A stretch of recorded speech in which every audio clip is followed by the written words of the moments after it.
Good evening and welcome to the Sioux Falls City Council Candidate Forums. If you are joining us again, welcome, and I'm Deborah Owen with the Sioux Falls Area Chamber of Commerce. The Chamber, along with the League of Women Voters, want to thank the Sioux Falls City Council for allowing us to have this forum in their building, along with the City Council Clerk, Tom Greco, and his staff. At this point, we'll have moderator Betty Oldenkamp will be taking over. Thank you, Betty. All right. Well, thank you, Deborah, and welcome back to those of you in the room and those of you who are watching. We are beginning the second section of our candidate forum this evening. This section will operate in the same format as the first one. Remember, if you do have questions, to write them on the cards and hold them up, and we'll get those picked up. Again, each candidate is going to have 2 minutes to introduce themselves, indicate what district they're running for and why they decided to run. They may also take this opportunity to address anything that is of special interest to them. Then we will move on to our questions. Candidates will have 90 seconds to respond to questions. There's no rebuttal time. Candidates, you will each be given an opportunity to respond to each question. I'll rotate which candidate is first to respond to the questions. And then at the end of the forum today, each candidate will again have an additional 2 minutes for a closing statement to comment further on issues that have been brought up or to comment on a topic that was not covered in the questions. So for the candidates, there are lighted timer buttons here, and then we also have someone in the audience with signs that they will hold up when you have 30 seconds left and when it is time to stop. So we are going to start off with introductions, and we will start the introductions at my far left with candidate Soul. Thank you. Thank you to the League of Women Voters and for the city to provide this. I'm Kurt Sale, candidate for Central District. I've been 37 years in the Central District of Sioux Falls, and my wife Tammy, who's in the crowd here, has married me 38 years ago. She's still with me. We don't know why, but she's still. I have 3 children. They either all work in Central District or live in the Central District. Sioux Falls has been a great place for me. A little bit about my experience. I spent the first 20 years in Sioux Falls as a firefighter with the city, and I took an early retirement 18 years ago. The fire department is a great job. It's for young people, actually, so that if anybody's interested, I know they're hiring. And since that time, I've been in the insurance and financial services business, and one of the reasons I'm running today is I have a lot of 7 grandchildren. I want Sioux Falls to be the place that they want to stay. And to do that, we have to give them the opportunity to have a good education, to have a safe environment to live and work in and play, and they also have to have the opportunities once their education is over. So I really do appreciate the opportunity. I would hope through this conversation you can think that I would be the one that you would choose. Thank you. And candidate Hurlburt? Thank you very much. Thank you to the League and to the Chamber, and thank you folks for being here. My name is Tom Hurlburt, candidate for the Central District.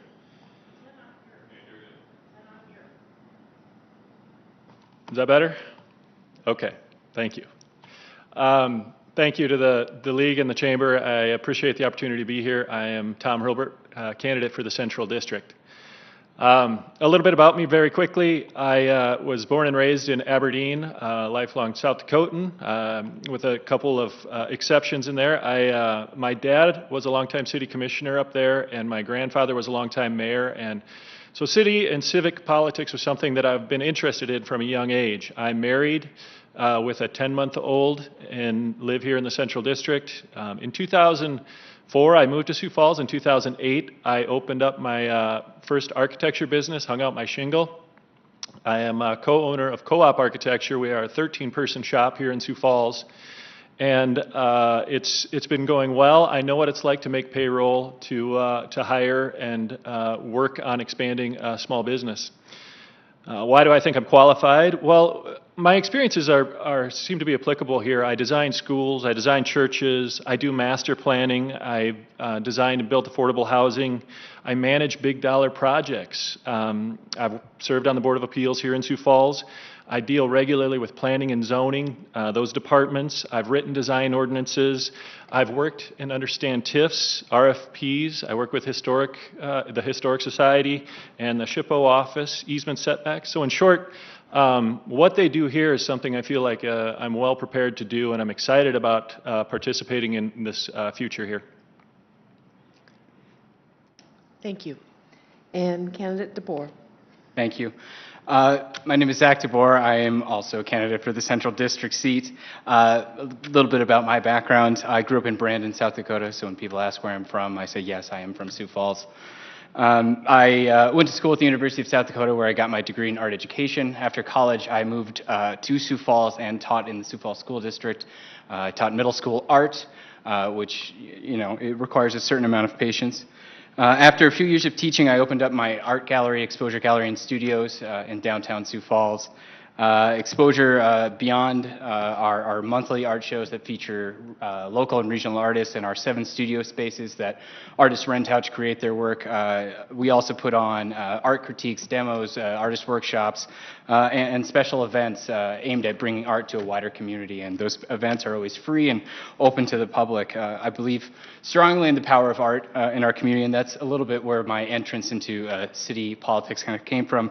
The first project that I ever kind of advocated for or spoke about was the community youth mosaic wall. In 2015, there was talks of it falling into disrepair and possibly being removed. I spoke on the other side of the stage here at the podium for that project.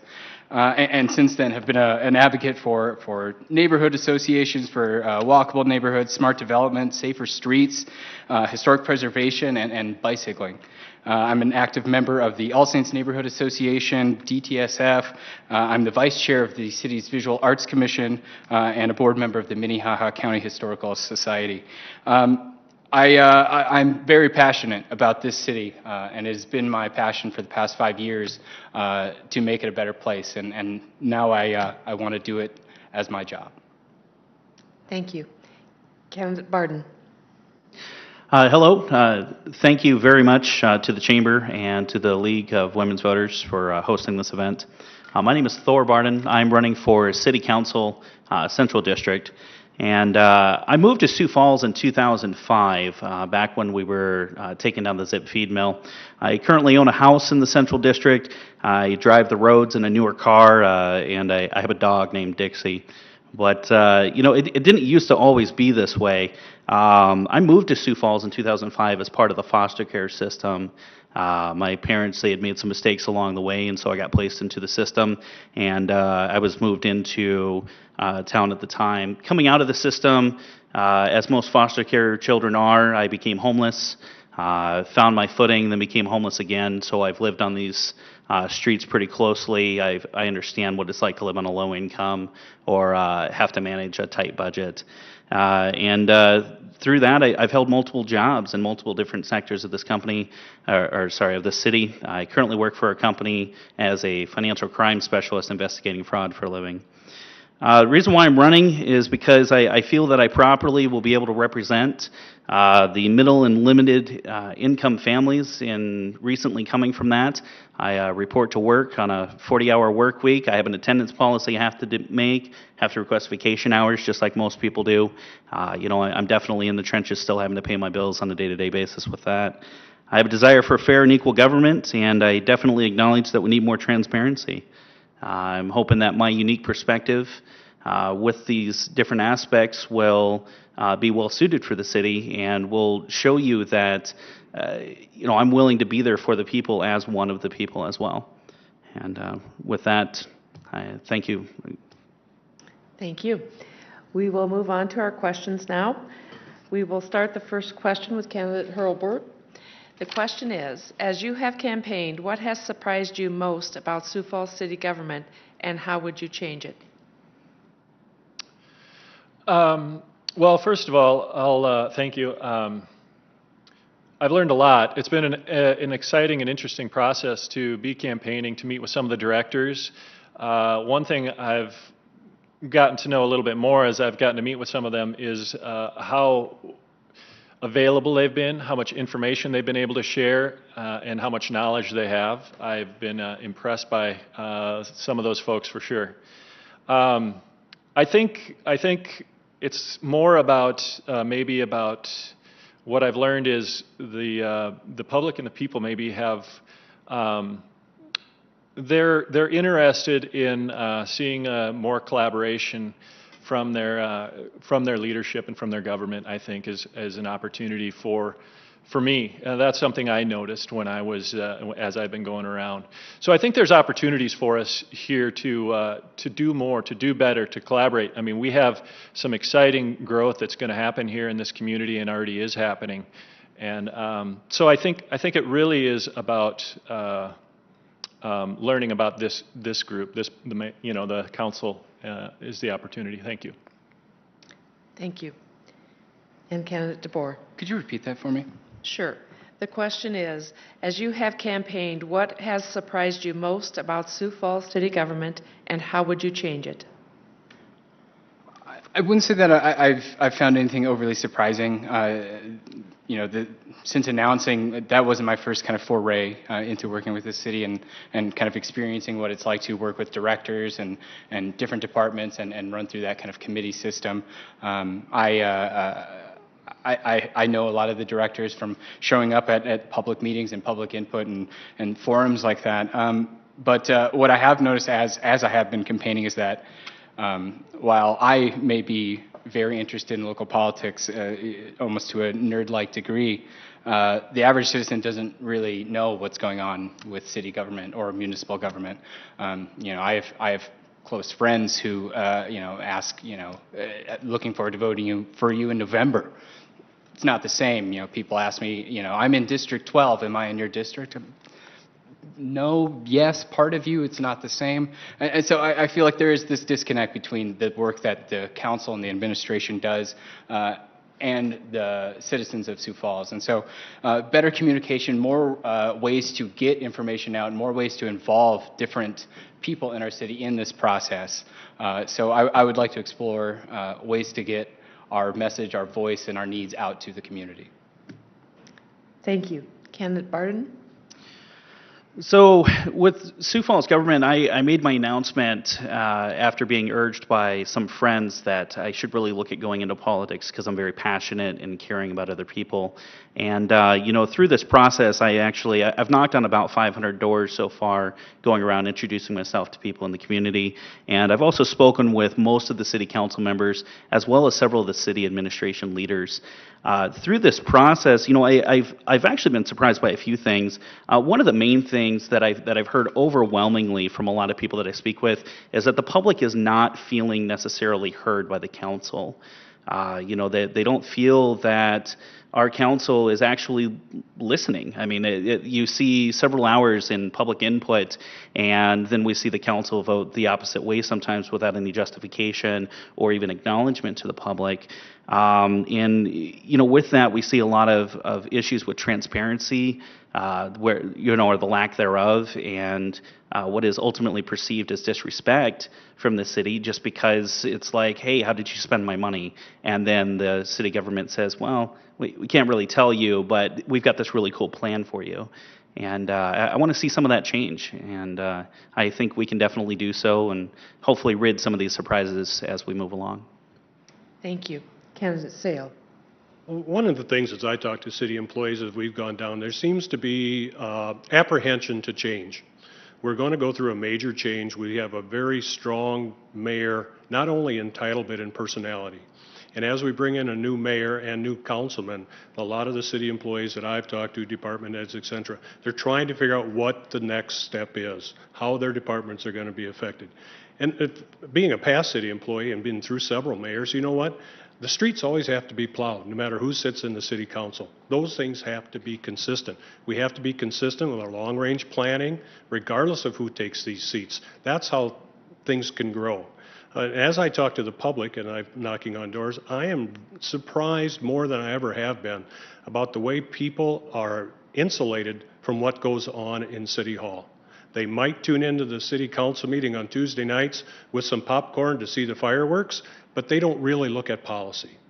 And that's one thing that I would hope we can change as we go forward, is to engage more of the population.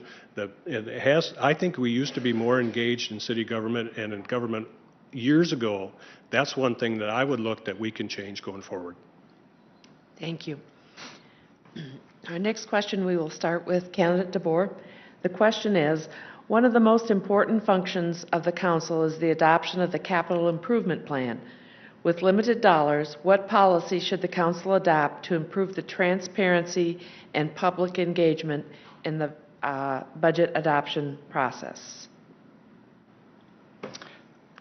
I would love to see the public become more involved with the adoption of the CIP with that budget process as well as the council. Right now, a finished kind of budget will be given to the council, and it's their job to kind of edit and proof and try to fight for those projects that they feel passionate about or that are very important to neighborhoods that they represent. And I don't think that's a very good way of doing good government and a collaborative government. So I do think that we need to look at working on those projects as a full council and not just receiving it and hoping to win maybe a couple of battles. Thank you. Candidate Arden? Thank you. So the capital improvement plan, one of the biggest things that I've heard of, is just that the city council isn't as involved as they could be, and that's not necessarily their fault. We see a lot of it coming from a exclusionary process, or at least the appearance of, when the city council is trying to become more involved with the capital improvement program. Generally, what we're seeing is the city administration leaders submit that on to the mayor and the auditing committee and their fiduciary persons, and then that all gets sent over as a package to the city council. And what I would really like to see is the city council use the opportunity as a legislative making body to create their own entrance into input in that, and make sure that as citizens are coming up to who are our representatives, that those representatives are able to be fully integrated into the CIP process and make sure that we have a CIP that reflects what the public is wanting to see. Thank you. Candidate Sale? Well, I think the general public doesn't even know what the CIP budget is. They don't know what it stands for. It goes back to communication to the public about what the city is doing. You know, we put the minutes that go into the Argus Leader. Well, the Argus Leader's dwindling away. Not everybody looks on Facebook. There's a whole segment of the population that's not engaged until it directly affects them. We have to figure out how to get to that next generation. Today, the people that are involved in the CIP, whether it be downtown Sioux Falls or forward Sioux Falls or the chamber or the developers that are looking for long-range strategic planning, I think they're involved. And the city council has to take the time to get to those people, to get their input before it comes to the city council meeting, and then they have to vote on it, and then they might be ill-informed on what all the players want. So as a city councilor, what I would do is I would reach out to, whether it be downtown Sioux Falls or forward Sioux Falls, or the places that are looking for long-range strategic planning, and how the CIP budget works into that, work with the other council members, work with the department heads to make sure that there was a full, comprehensive understanding of what it is so we could vote on it. Thank you. Candidate Hurlburt? Thank you. So Sioux Falls is about 180,000 people, and the city's projecting a population of about 422,000 people in the community, in the larger community, by 2035. We have an opportunity for immense growth here, and in our lifetimes. The CIP is an opportunity with good planning to increase it. We can increase our CIP, our opportunities, if we do this well with smart planning, strategic planning, the type of retail, sales, tourism dollars, all of those things. We can increase the amount of money we can use on infrastructure projects and the type of amenities that we want to see here with some smart planning. I think that would be, I think there's so much opportunity out there. And I think that we need to listen. I think we can take an opportunity to listen to our constituents. And as an advocate for the Central District, I want to make sure that I'm listening, because they might not know how much is in the CIP, but if I'm listening, I can address what they need. And I think that would be a couple of the things I would work for. Thank you. For our next question, we will begin with candidate Barden. And the question is, what are the most pressing needs of Sioux Falls? So right now, I feel that the most pressing needs of Sioux Falls are quite obviously infrastructure, maintenance, and development. We need to make sure that as we are growing, that we're properly maintaining our sewer systems, that we're properly preparing for us to reach over that 200,000 mark, which shows that we would begin exponential growth at that time. With this, we have a growing crime rate. There's no denying that. I know several people who've become recent victims of crime, some as simple as larceny, some have actually been assaulted on the streets. We need to figure out a way to start interdicting in these by creating a more closer community, encouraging us to get to know our neighbors, because if we know our neighbors, we know who isn't our neighbor and who doesn't belong. And we also need to focus more on affordable housing. There was a mention of TIFs in the last section.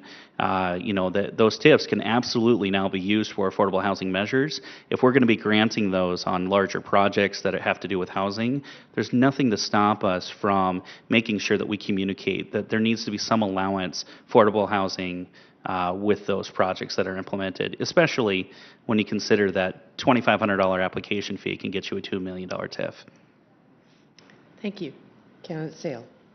To really pick out the most important thing is very hard to do. I would say there would be three things that would fall into that. Certainly the affordable housing part would be it, but we've been fighting that for 30 years to find affordable housing. My wife and I bought our first house in 1981.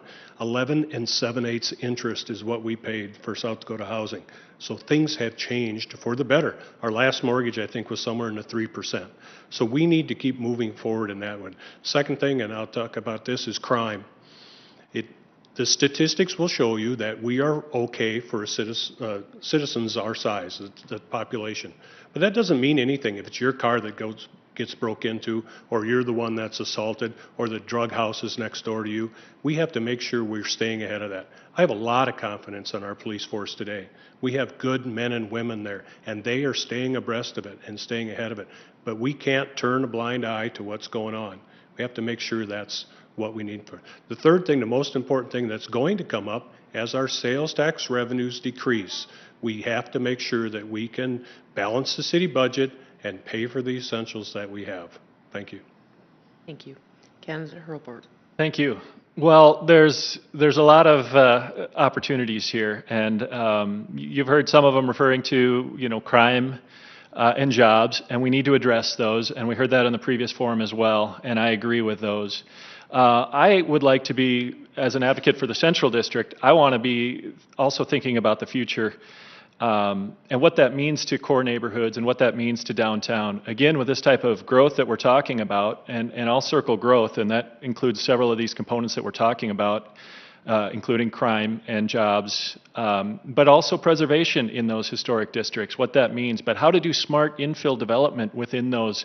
We're going to be adding thousands of people in these core neighborhoods and downtown in particular. What type of density? We're going to be thinking about a different type of density as we're approaching, potentially 500,000 people out there in the future. What does that look like? We can think bigger.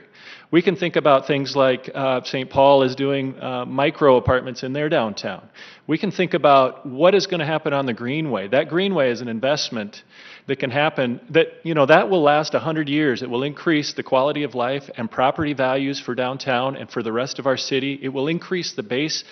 There are so many opportunities between transportation, and maybe we'll get to some of these other ones. I've got a lot of thoughts and ideas, but density and the downtown and the core neighborhoods, going back to Pettigrew and looking at some of these neighborhoods, we've lost a little bit of focus there. There's a lot of crime, and some of those property values are falling dangerously low. Thank you. Candidate DeBoer. Thank you. For me, our biggest issue is our growth and how we're building our city. Our land is limited. We only have so much of it, and right now I feel like we are kind of gorging ourselves on easy development on the outer edges of Sioux Falls, while places in the core continue to become places exclusively for automobiles, and not for people. And so I would like to see us start to invest in the core again heavily and start to limit how much we are building on the far edges of town, because right now we cannot afford to pay for the roads that we've already built. That is why our budget is almost completely dedicated to roads and infrastructure. It's because 25 years ago we started building too much. And our roads are wide and we can't pay for it. That's snow removal, utilities that we have to maintain forever. And so we need to start focusing back in on the core and growing from our center again. I touched on streets being wide. Some of the investments I want to see in our core is making safer neighborhoods, and that means narrower traffic lanes, painting crosswalks, fixing street lights, fixing sidewalks, investing in those places, making sure that the people of the core and the central district have the kind of environment where they can prosper. Thank you. All right, this question we will start with candidate Sale. The question is, almost 5 years ago, Shape Places ordinance was passed by City Council and referred to a vote by the citizens. Do you think this initiative has been successful, and why? Well, Shape Places, the whole redesign of the city's planning process needed to happen. We were reaching a point where that had been there for so long, it didn't fulfill our needs going forward. Do I think it's been a success? Yes. And the reason is because of the development we've seen since that time. People were able to look at the plan and say, I can build off of this, and I can do it in these certain ways. Have there been some issues? There certainly has, because of the zoning, and people don't want things built in their backyard. Shape Places was not developed overnight.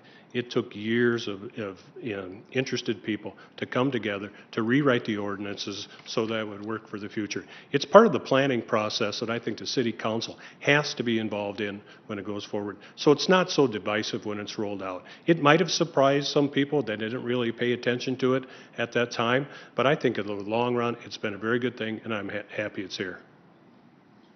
Thank you. Candidate Hurlburt. Thank you. Well, as an architect, I work a lot with different zoning and different planning issues and things like Shape Places. Shape Places is a really good idea, and it is working. And there are a lot of opportunities for even more flexibility in the types of planning that we do. You think about opportunities with how traffic and parking are going to be some areas that are going to be developed even further in the future. And some other, how we share parking, what parking requirements are required. But in terms of zoning and setbacks and the use and multi-use purposes, I think Shape Places was a very good change that we needed to have. It's a great concept. And I'd love to be a part of it. I'd love to be a part of those conversations. I'd love to, when you go to a city council meeting, about 70% of them, they flip through those planning and zoning issues, whether they're looking at properties. And those are things that are a part of my life's work. So I would love to be another voice, because I think a lot of them get rubber stamped, and usually appropriately so. But I feel like I know some of the right questions to ask when we're talking about setback issues and all of the other uses that are going on in Shape Places. Thank you. Candidate DeBoer. Shape Places was a big improvement over what Sioux Falls had before, and so in that sense, it has been successful. But I think plans always need to be updated and made contemporary. So there are some things in Shape Places that I would like to see updated or become perhaps more aggressive in their design. Parking requirements is something that I would like to see eliminated in Sioux Falls. It is the arbitrary number of required parking spots that a certain business needs to have a bowling alley, one lane per 3 people, swimming pool 10 gallons per 2 spaces. It's crazy math. And what it does is it makes us rely on parking lots and doesn't allow the free market to decide what people can do with their land and what they can build. And so by removing those parking requirements, we can encourage infill development in our core, which is something we desperately need. We need to use our land more efficiently, and by making that change, we can make that happen. The other thing, shape places, and this is probably where we need to address it. I want to see better protections for neighborhood homes in our core, especially. Hospitals, car dealerships are slowly buying up affordable homes, $70,000 to $110,000 homes, and they're being disappeared, but they're being legally demolished through zoning, and it's something we need to look at. Thank you. Candidate Barden. Thank you. So the Shape Places program, I'm in agreement that I think overall it is a successful program within Sioux Falls.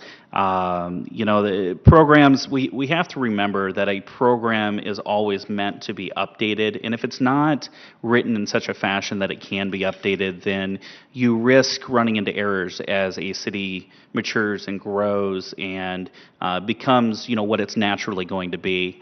One of the things that concerns me with Shape Places, and just to echo, is that there is a little bit of overregulation in some aspects. This overregulation can sometimes cause issues with, back to our affordable housing measures, and cause issues with, when we start examining how parking relates to walkways and how walkways relate to business sectors. One of the biggest things that I think people definitely forget is that as part of the central district, and when we're dealing with Shape Places, is that this applies to the whole city. Central district isn't just downtown where we see most of the, highlight reels from this program. So it's interesting. I think overall it's successful. Let's make sure that we're keeping it up to date, though, and we remove some of those over-regulations. Thank you.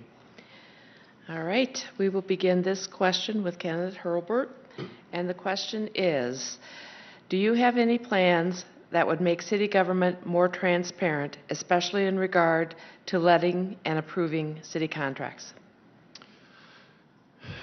Well, again, as a part of my profession, I submit, apply, read. I understand the RFP process pretty well. I've helped write them for communities, and I've certainly submitted to a lot of public entities for RFP and written and write contracts for projects. I think there are opportunities, and I think there are questions to be asked, and I think it's about, and I think that's the thing, is what are the fine print details of an RFP? I am a believer in the RFP process, but for example, I hear people talking a little bit about transparency. It is okay to let an architect or a design team keep their design private, but you can submit and release their name, for instance. You can release a lot of information and you can keep their design proprietary, and I think you can solve a lot of the transparency issues. In terms, so I'm a proponent of the RFP process. I'd like to see it maybe mimic a little bit closer to what the state does, and the Office of the State Engineer run a pretty tight ship with how they handle that. And I think there's, again, some opportunities and some things that I could bring to the table in terms of how that project and process for selecting firms, companies, developers, contractors works. Thank you. Candidate DeBoer. Could you repeat the question again? Sure. Do you have any plans that would make city government more transparent, especially in regard to letting and approving city contracts? Okay. Yeah, we can be a lot more open with that process, and I think we've kind of seen the growing pains of that over the past few months with the parking ramp project.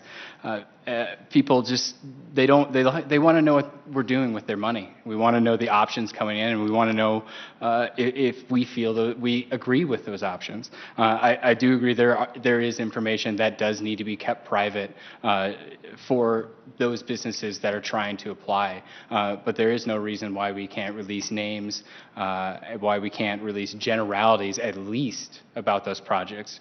This way the city council and the citizens aren't just kind of given this kind of final project where we don't know what the options were. We don't know what all those details were. After years of planning, that's all we have. And so, yeah, we need to be more transparent. We need to share, and a lot of that comes from an administrative level and the kind of tone that a mayor or administration might set. Specific ordinances or changes, I don't know that I have any at this time, but it's something that we need to be. We need to be open. We need to be transparent. It's common sense. Thank you. Candidate Barden. So with regards to transparency, I think a lot of us can agree that the current administration has taken a stance that if they don't have to share something, they're probably not going to. And I think that that's at the heart of this question and why it's being asked. You know, I think this is a pretty simple and easy solution. It might sound maybe too simple, but there's really not a whole lot, in my opinion, that should stop the council from being able to enact an ordinance or a policy that states that unless the state specifically says that it must be limited and kept from the public, why it can't be released. We wouldn't be the first city or municipality to open our books and open up our proposal process. You know, mentions of proprietary information that can obviously be made proprietary before the bid is submitted. You know, there are plenty of ways that we can open this up, let the public know this is what you're going to be expecting, this is what's going on in your government, instead of it being a surprise to the council and to the public at the very end of it. It's very easy. I mean, we need to figure out a way to get in line with the state and then keep it at that. All right, thank you. Candidate Sale. In the issue of transparency, one of the things that's recently happened is Councilor Erickson and others have brought forth a new proposal, an ordinance, so that they get the information at least 7 days prior to having to vote on it. That makes absolute sense to me, because then the public could look at it also at that point. As far as the transparency in our government, there have been so many things that happen that the general public does not aware of, that the city might be working. If you're updating the ordinances on the plumbing, you've got to include the plumbers in that discussion to start with. So you should talk to the contractors, let them know. You've got to go to the plumbers union and let them know. Get their input up front. If you're going to do something with bikes, go to the people, the Sioux Empire Bicycles, and ask them what they want. Get out in front of those things instead of letting it come to the city council, and then it's a surprise to people. That should not happen in city government. We have to communicate to our citizens better than we do today. I have already stated about the way the Argus leader is dwindling. People don't read the Argus. People don't go to Facebook. We have to figure out, how do we get to the general public, let them know what's going on in City Hall, and then ask for our input until it lands up on the City Council's desk and there has to be a vote. Thank you. Thank you. All right. This will be our last question of the night. We will start this question with candidate DeBoer. The question is, increasing crime rates have been the subject of many news stories lately. Why do you think crime continues to rise in Sioux Falls, and what would you do to help our community stay safe? Well, certainly our rising population is you know, a reason for this rise in crime rate. You know, these are the growing pains of a city entering in that sort of next tier level. You know, the Sioux Falls we were 25 years ago is not the Sioux Falls we're going to be in 5 years, by leaps and bounds. And so there is, you know, big cities have big city problems. And so yes, we're seeing our crime rate grow exponentially. And in some ways, I think that the city can help with those things is to invest in the core neighborhoods again. Look, and I mean, walking, you know, now having walked through nearly every street in the Central District, you can see the differences in investment in these different places. And there are certainly areas that do experience higher crime, and their sidewalks are falling apart, and their streets have potholes, and their lights are burnt out. And not only that, there are dozens of other ways that the city could lend a hand and invest small amounts of money, crosswalks, slowing down traffic, all these things that are shown to not only get people back up on the street, but people walking and knowing each other and knowing their neighbors. And by building strong neighborhoods, that's how we can start to tackle the crime issues that are plaguing those neighborhoods. Thank you. Candidate Barden. Thank you. So our rising crime rate, you know, is definitely an issue. I can certainly agree that population is one of those things that contributes to it. You know, as we get more people, there's more people that are going to say, hey, Sioux Falls is a great place to rob instead of a great place to live. You know, and that's really unfortunate, but this is the, you know, criminal mentality that we're dealing with.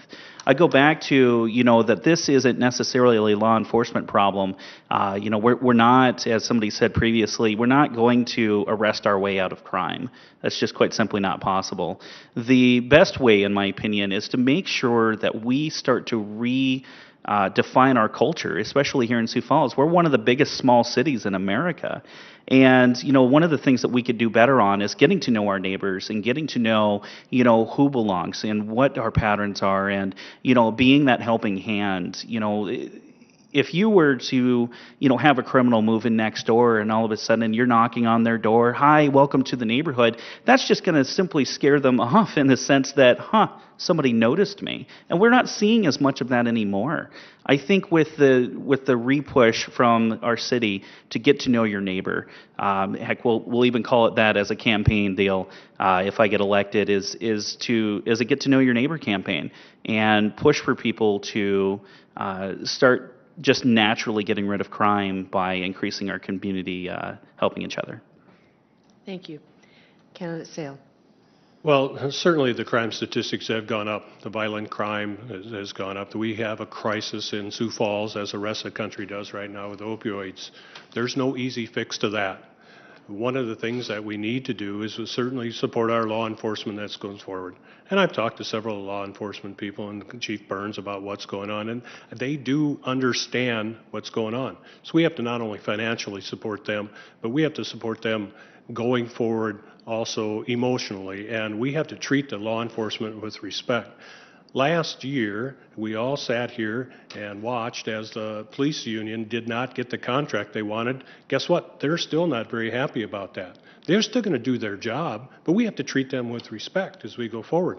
Another thing the city cannot do is go every year, year to year, with the nonprofits that support these things, not knowing what they're going to get next year. How can you develop a long-term plan to fix some of the social ills in Sioux Falls if you don't have enough money or you don't know from year to year to year what you're going to get? If you might get X'd out of next year's budget and you might have the greatest plan in the world. I would say the city council needs to come up and make a long-term commitment to some of these nonprofits so that we can address some of those ills. Thank you. Thank you. Candidate Hurlburt.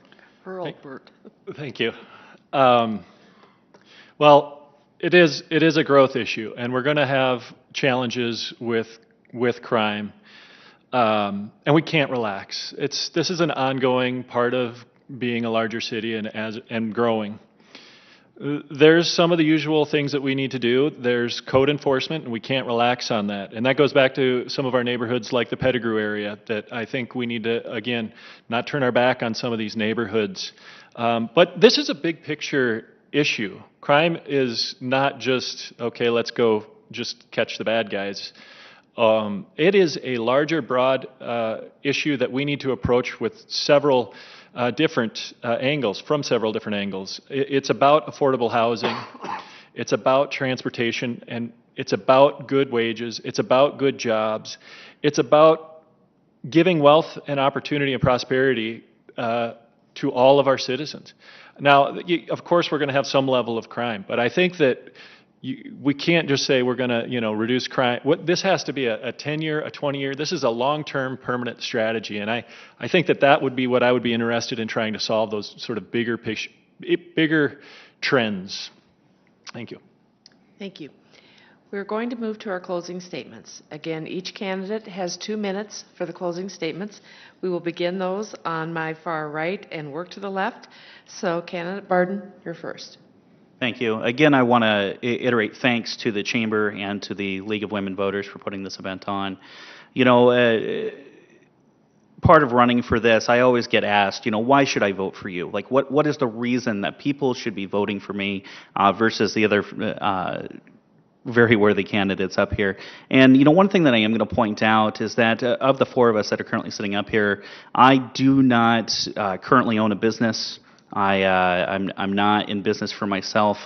There's no policy making that could possibly impact my job, through the city council bid. So when you start to ask questions, what are they going to do for themselves? Truthfully, the reason why I'm doing this is because I want to do something for the city of Sioux Falls, not so much for myself. I just want to be able to have a chance to represent and make a discernible change within our community.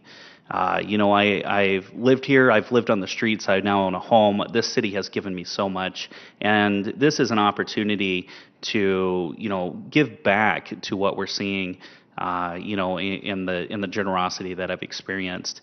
I want to provide the proper, voice, make sure that the public understands that they are going to be heard, make sure that the public understands that, I'm not somebody who can be bought or, who can, be easily swayed, by money or anything like that. With that, I thank you very much. Please vote for me in the office. Thank you. Candidate DeBoer.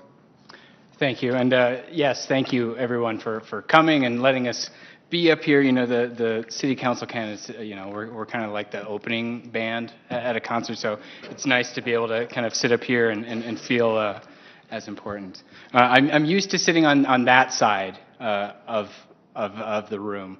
And so this is a first for me up here. For the past 4 years, I've been out there. Like I said, I've sat there and been an advocate for walkable neighborhoods, for downtown, for public art, dozens of things. And that all started well before my campaign did. I announced this past summer, but the work and passion and projects that I've done for the city of Sioux Falls, for the betterment of our communities, for downtown, for neighborhoods, those things started when I moved here after college. This isn't just city council is a part-time job, technically, by pay definition, but it requires a full-time commitment. And this city is my passion. It is my hobby. Some people have football or stamp collecting or Snapchat or something. But Sioux Falls and city government and making these projects happen and working together with people is my passion and has been for years. If I can just reiterate some of my big three, I'm concerned with the growth and development of our city. I think we need to use our land in a more effective way, and we need to start investing in our core again. We need to start making roads and streets and sidewalks that are safe for people to walk on, that are safe for kids to play on. And we need to make that happen. We can make that happen using creative, low-cost ways, and I've proven that you can do that as a citizen, and I want the opportunity to do it on this side of the table. Thank you. Thank you. Candidate Hurlburt. Thank you.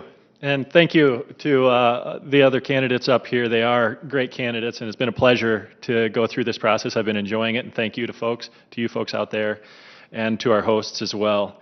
It is an exciting time. It couldn't be a more exciting time when you think about the trajectory of Sioux Falls and the future and the potential and the possibility right now. Where we've been and what the next 4 years and what the next 10 years, 20 years beyond that, this is going to be a memorable time. It's an important time. This council is going to change a lot in the type of personality it has and the type of opportunities that it will be able to give our citizens. I feel like, I've had an opportunity to present to many, city councils and Board of Appeal, Historic Preservation. I've been doing this for a long time, and I see there being a process that I can participate in. I can be an advocate for the Central District and for the core neighborhoods and for downtown. And I think that all of these things that we've talked about, my experience with RFPs and with TIFs and with master planning and with designing buildings and communities and ordinances, I think that I can be an eye and ask the right questions for this community in a way that maybe hasn't been before. And maybe there's room on a council for somebody with that sort of experience and background. And so with that, I think that this is my life's work. The last 17 years, I have been doing this type of work. And I couldn't be more excited about what the next 4 years and beyond hold for Sioux Falls. And I'd appreciate your vote on April 10th. Thank you. Thank you. Candidate Sale. Well, thanks, Betty, and thanks to the League for having this. Here's what you're going to get if you hire me for this job. You're going to get experience, you're going to get leadership, you're going to get vision. I've been in Sioux Falls for 38 years. I've seen what we've gone through. I've seen the starts and the stops in development. I've seen what works, what doesn't work. I understand where we're going to go in the next. The leadership that I've given, I've been on so many boards, whether it be youth hockey, whether it be Sports Authority Board, the Citizens for Modern City Government, the NAFA Board, the AFL-CIO. I've had that experience to provide the leadership to those organizations throughout the years. And the vision for Sioux Falls for the next 10, 20, 30 years. We not only need to make sure that our current system is working, what are we going to do next? We haven't even got talking about outlets for electric cars. driverless cars could solve some of our bus issues. As we go forward, we need to put those things together. We need to look for that. That's what I can bring from the vast knowledge and experience that I've gained these last 38 years. I'd vote for me on April 10th. Thank you very much. All right. Well, thank you to all of the candidates for the Central District, not just for coming and participating tonight, but for your willingness to serve your community. In addition, we'd like to say thank you again to the City of Sioux Falls for allowing us the use of Carnegie Hall, as well as to our great volunteers that make evenings like this possible, and especially for those of you in the audience who have given voice to your issues and concerns. We do want to invite you all to consider coming to upcoming election forums. We've got on April 4th, the Chamber and the League of Women Voters are hosting a school board candidate forum at 6 p.m. at the Instructional Planning Center. On April 5th, the Chamber and the AARP are partnering to bring you the last mayoral candidate forum. This is an important event. It will start at 7 p.m. at the Washington Pavilion's Belbus Hall. Please RSVP by visiting the upcoming events page on the Chamber's website. And finally, on April 25th at the Orpheum Theater for the mayoral runoff debate. And there will be more details announced on that at a later date. With that said, let's give our candidates a round of applause.